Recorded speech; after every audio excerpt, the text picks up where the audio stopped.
Aujourd'hui, la guerre contre l'Iran a brutalement franchi un nouveau cap sur plusieurs fronts à la fois. Un incendie s'est déclaré à bord du porte-avions américain Ford. La Turquie a menacé l'Amérique d'une guerre. Le nouveau dirigeant iranien s'est exprimé pour la première fois. Et dans le même temps, Israël a menacé de conquérir le Liban et de s'emparer de son territoire. Et soudain, une immense question surgit. Sommes-nous aujourd'hui, la guerre contre l'Iran a brutalement franchi un nouveau cap sur plusieurs fronts à la fois. Un incendie s'est déclaré à bord du porte-avions américain Ford. La Turquie a menacé l'Amérique d'une guerre. Le nouveau dirigeant iranien s'est exprimé pour la première fois. Et dans le même temps, Israël a menacé de conquérir le Liban et de s'emparer de son territoire. Et soudain, une immense question surgit. Sommes-nous en train d'assister à la perspective d'une guerre entre deux États membres de l'OTAN? Restez bien jusqu'à la fin, parce qu'aujourd'hui, cela devient vraiment explosif. Tout au long de la journée, les informations sur la guerre contre l'Iran se sont enchaînées à un rythme fou, et je vais vous proposer ici un petit résumé de sujets qui, justement, ne sont pas montrés au journal télévisé. Commençons par le nouveau dirigeant iranien Mahba Khamenei, qui s'est exprimé aujourd'hui pour la première fois. Le journal Bild titrait « Message du nouveau guide suprême ». Premier signe de vie du nouveau grand mollah? Ou peut-être pas. Depuis son élection lundi au poste de guide suprême, Mochasba s'adresse pour la première fois au public. Mais pas directement. Son message a été lu à la télévision d'État iranienne. Selon le présentateur, le nouveau guide suprême a déclaré que la fermeture du détroit d'Ormuz pourrait être utilisée comme moyen de pression. D'après la traduction de BBC Persian, il demande également aux pays voisins du Golfe de fermer les bases militaires américaines présentes sur leur territoire. Sinon, a-t-il averti, le régime continuera de les attaquer. Dans son discours, Karel a également promis de se venger des frappes américaines contre l'école de filles et a appelé la population iranienne à la solidarité et à l'unité. Avec ces déclarations, les choses sont désormais très claires. Le nouveau dirigeant iranien affirme que cette guerre ne prendra fin que lorsque les États-Unis se seront totalement retirés du Moyen-Orient. Pour Donald Trump, c'est évidemment un véritable désastre, car il est déjà en train de perdre la guerre contre l'Iran et, avec cette situation, il semble désormais avoir perdu l'ensemble du Moyen-Orient.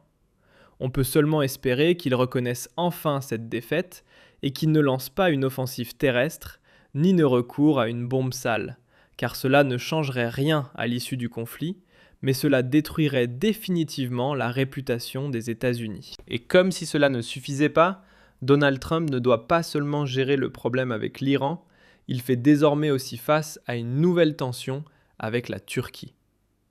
Le gouvernement turc vient en effet d'adresser une menace très claire en direction des États-Unis.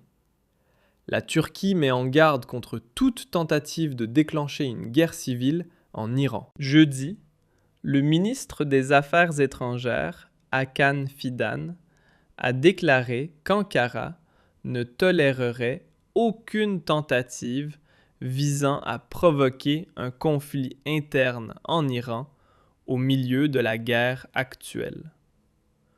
Nous rejetons les plans qui visent à déclencher une guerre civile en Iran et à attiser les conflits le long des lignes ethniques et religieuses, a déclaré Fidan lors d'une conférence de presse avec son homologue allemand à Ankara. Selon lui, l'intégrité territoriale de l'Iran ne doit pas être remise en question et aucun changement de régime ne doit être recherché. Et là, écoutez bien ce qu'il a ajouté.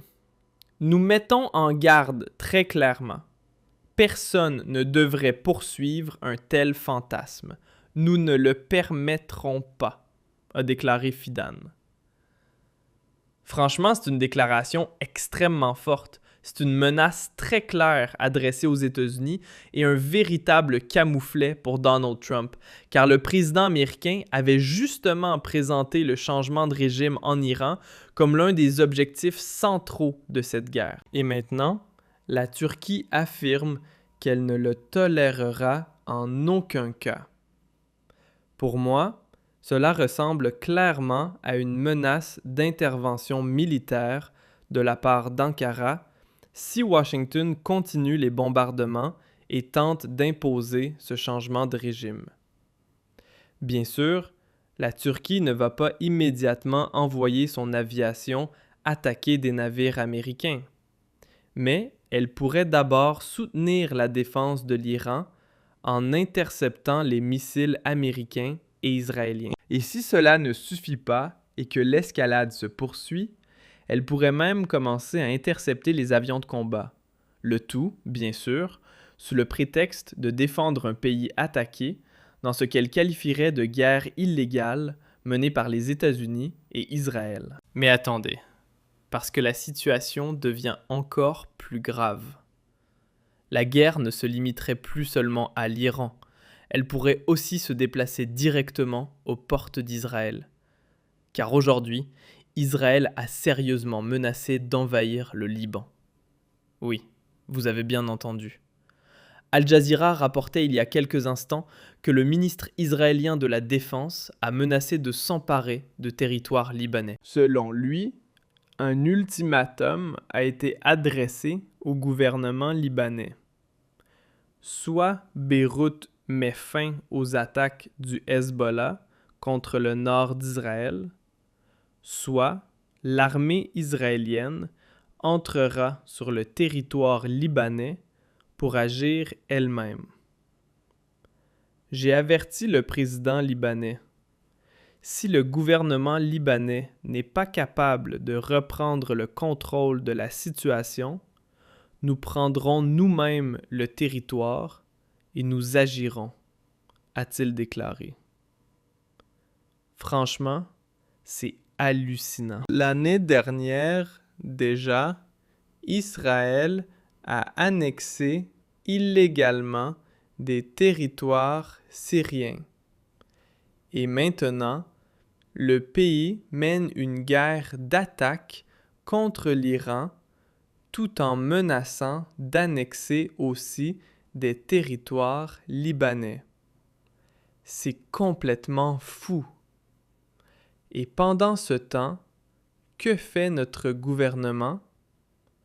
Au lieu de condamner fermement ces actions hautement illégales, certains applaudissent encore et envoient même une aide militaire. Avec cela, le gouvernement Merz se rend complice de ces actions, ce qui est tout simplement lamentable. Mais savez-vous qui ne participe pas à tout cela et qui remet maintenant clairement Israël à sa place? La Turquie. Le ministre turc des Affaires étrangères, Hakan Fidan, exige l'arrêt immédiat des bombardements israéliens contre le Liban voisin avant que le pays ne s'effondre complètement. Selon lui, Israël mène une politique expansionniste et exporte sa guerre sale au Liban. Les attaques israéliennes doivent cesser avant que l'État libanais ne s'écroule, a-t-il déclaré, ajoutant que les déplacements massifs de population au Liban sont absolument inacceptables. Et c'est une déclaration très forte, car avec cela, la Turquie ne menace pas seulement les Américains dans le contexte de la guerre contre l'Iran, mais désormais aussi Israël au Liban. À ce rythme, tout cela pourrait conduire à une énorme escalade et à une entrée directe de la Turquie dans le conflit si rien ne vient arrêter la situation. Et honnêtement, ce n'est même pas si surprenant. Il y a 2 semaines à peine, Israël avait déclaré dans un communiqué que la Turquie serait la prochaine cible une fois le dossier iranien réglé. La Turquie peut donc soit attendre d'être attaquée à son tour, soit intervenir dès maintenant pour soutenir l'Iran et combattre Israël à ses côtés. Et si cela arrive, alors la situation deviendra vraiment explosive, pour 2 raisons. D'abord, parce que la Turquie représente militairement une toute autre puissance que l'Iran et pourrait poser de très sérieux problèmes à Israël. Et ensuite, parce que cela pourrait déboucher sur un affrontement direct entre 2 membres de l'OTAN, la Turquie et les États-Unis, ce qui mettrait l'alliance en crise profonde et aurait des conséquences majeures pour toute l'Europe. Mais espérons que la situation n'ira pas aussi loin et que la guerre contre l'Iran prendra fin le plus rapidement possible, car pour les Américains, les événements deviennent de plus en plus absurdes. Aujourd'hui encore, une nouvelle information est tombée. Un incendie s'est déclaré à bord du porte-avions Ford. Le porte-avions USS Gerald Ford aurait pris feu et au moins 2 marins auraient été blessés. Jeudi, un incendie a éclaté à bord du navire, comme l'ont confirmé plusieurs sources à USA News. Le feu aurait depuis été maîtrisé, selon une source proche de l'incident. Le Centre régional avancé de maintenance du Naval Sea Systems Command se prépare désormais à fournir un soutien technique et électronique à la flotte. Et quand j'ai lu cette information, je me suis simplement demandé « Mais qu'est-ce qui se passe exactement ?» L'explication officielle parle d'un feu qui aurait commencé dans la buanderie et qui n'aurait absolument aucun lien avec la guerre. Mais sur les réseaux sociaux, certains affirment au contraire que le porte-avions aurait été touché par un drone, ce qui aurait déclenché l'incendie. Je vous laisse donc juger vous-même quelle version vous paraît la plus plausible. Mais parlons franchement. Si les informations d'aujourd'hui concernant la guerre contre l'Iran se confirment, le conflit pourrait encore s'intensifier et même s'étendre à l'ensemble de l'OTAN,